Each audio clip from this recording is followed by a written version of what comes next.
we got it. We got it, Paul. So they did it. We had because of the homemade stuff that my wife makes, but she does a license to give away herself. We counted over 180 children. That was a good progression. But my another shout out thank you is to all those parents that took time out to spend quality time with their children, keep them safe, give them fun, got a little bit of scare, got a little bit of run. Like one dropped the whole basket of candy and he took. Then take him down the street. But when I saw all those parents and all those kids with smiles, it was worth anything I ever did. But really, thank you to the city of Kirby. Thank you to the parents that spent the time. That's all I wanted. Thank you, Mr. Shaw. You had a second item to speak on? Yeah, I do.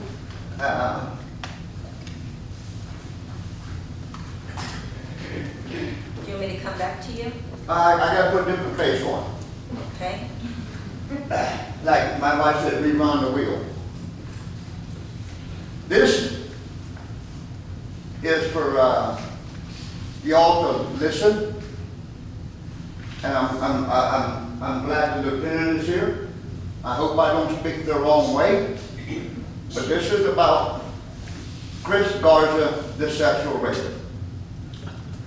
And I know that brings a lot of sadness to people's eyes and ears, but listen to me and listen to me good. I got 3 minutes. I'm not going to burn. Rape is a one word, a natural word, comes in all forms. Not just sexual, not just mental, not just financial. It comes in all shapes, fashions, and forms. But that individual, if he's sitting close to my house, I'm not Mike Grant, and I'm not Mike Grant's son that's no longer here to speak for himself. By golly, I'll speak for those 2 women that he is raping. And I'm not saying the sexual form, but that is what he's attempting to do. And if he does, I will help them ladies and help them women that are over 35, that are over 40 years old. I know all of them. I will financially back them. I will support them 100%. The way he is treating those women is wrong. And that's how my personal feeling. I'm not a lawyer. I'm not a detective. I'm not a police officer. But to me, they're raping them of their privileges to do things that they should be able to do. And I know you're looking cross-eyed. That's okay. I don't care. Because if you look into it, you probably, a lot of you in a city probably already know. I don't have that face stuff. But a lot of you probably already know. So am I hot? You are DAM correct. Because I don't want to get shut up because they use the foul language. But yeah, it's wrong. You think she's upset? Oh, I am upset. Beyond upset. But I'm under control. And I'll stay under control until I see an end to this crap that Chris Garza has been doing to women, children, and it's just totally flat out wrong. Thank you for your time. And sorry I yelled. Thank you, Mr. Shaw. Next up is Lisa 39 Pierce. seconds. Mayor, Council, Wait, my name is let me Lisa see. Pierce. I reside at 5123 Wait, I need to reset. She's saying, oh, sorry. There, okay, sorry. My name is Lisa Pierce. I reside at 5123 Happiness, and I just wanted to speak on the atmosphere of the last couple of meetings.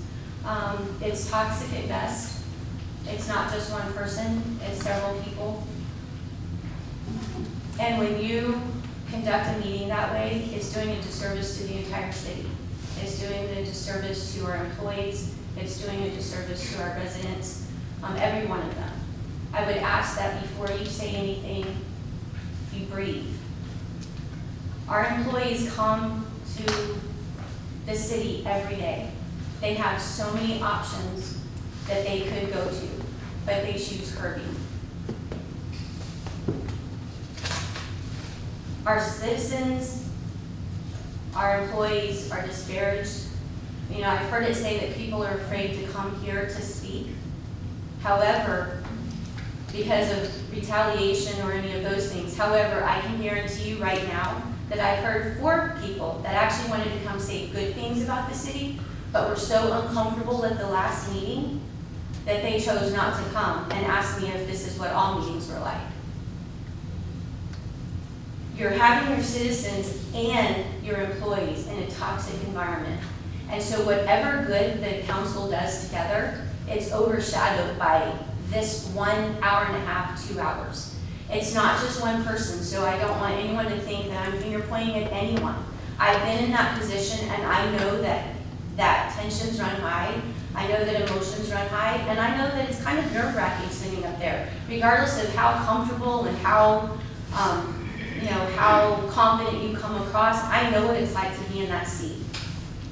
And I just think that we need to start over. We need to hit reset. Because at this point, all of that's happening, all in the past, it's no good. It is doing no service to the citizens of Kirby or to our employees. It was mentioned tonight about people leaving. Lots of times people leave because of the toxic environment. That's why.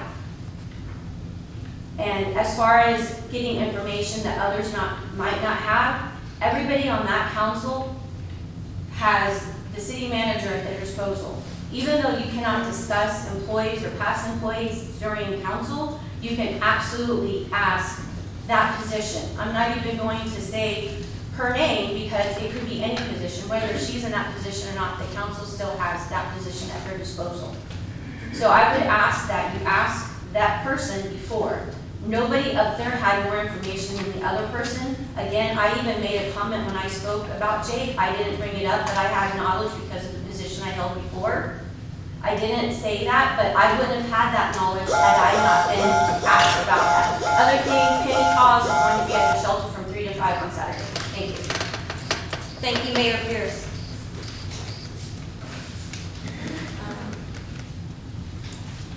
Next up is BJ Boyd.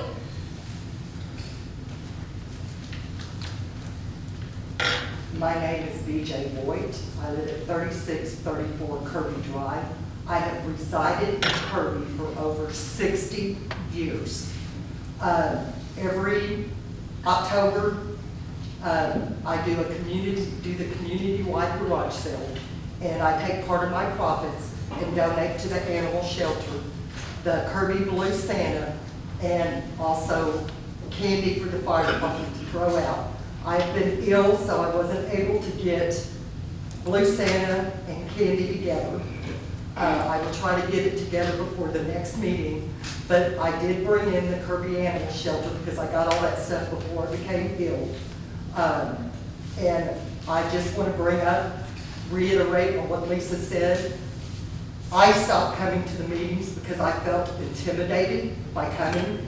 And I know several of the residents that walk down Kirby Drive and speak to me did not want to come because they didn't feel the same way. I felt like, I don't even know what to say, because I've done a lot. Even before, for 5 or 6 years, I donated to Blue Santa and no one knew about it. I donated to that animal shelter and no one knew about it. I did all this on my own. My dad was a volunteer fire department for Kirby. My parents belonged to the VFW, the Hermansons. I belong to all of those. We have been, if my dad would have lived, all the stuff that me and my mother, Miss Opperman and Mrs. Radcliffe had to live next door to would not have happened. And it's been going on for a long time, and I don't care what anybody says. Thank you. Thank you, BJ. Thank you for your contribution to our animal shelter. I hope that you get feeling a lot better soon. Last on the list is Jack Miller.